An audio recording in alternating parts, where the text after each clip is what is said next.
गाते को अलिंग गे मुचिरा मुर्मू तेहें पाठ फॉर कन्ही अगु कातेलिंग हेज अकना जहां कन्ही बो थुकुम दोले ताहन धरती सिरजन और मानमी सिरजन कन्ही ओना गे तेहें बो आंजोमा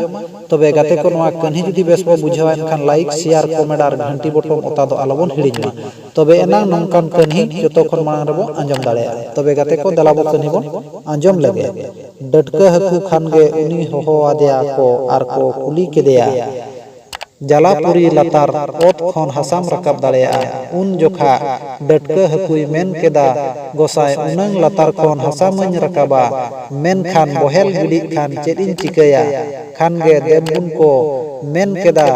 रकाब बिडो लेम नेलाबोन खान गे डटका हकु हसा रकाब केदा सरी उतर गे अतरा रेगे ओना हसा बहेल चाबायना ओंडे खन चांदबिला हकु को मेता देया उनी बिदल हो ओनका गे जतो हसा अतरा रेगे बहेल चाबायना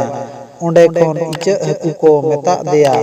उनी बिदल हो ओनका गे जतो हसा अतरा रेगे बहेल चाबायना ओंडे खन काटकोम को होहो आदेया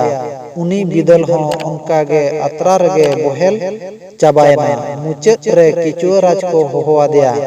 को मेता देया उनी दो हसा बुरुज काते चोट हबी ए रकाब केदा मेनखान ओना हसा चेद रेको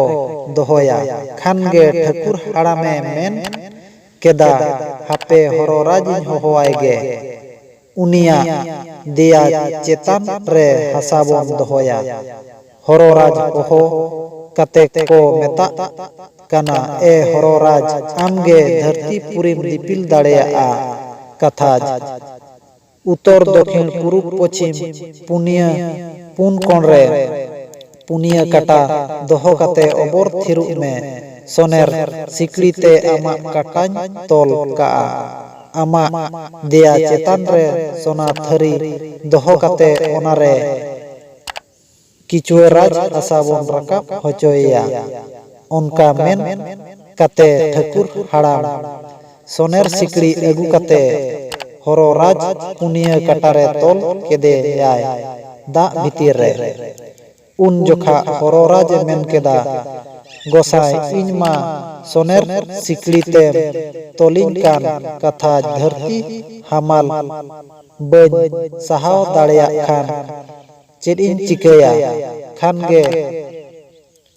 आर को देबुन ने होहोआत कोआ तबे गाते को चेदे होहोआत कोआ ओना दो दोसार वीडियो रे बो आंजोमा तबे गाते को मा तबे खान जोहार।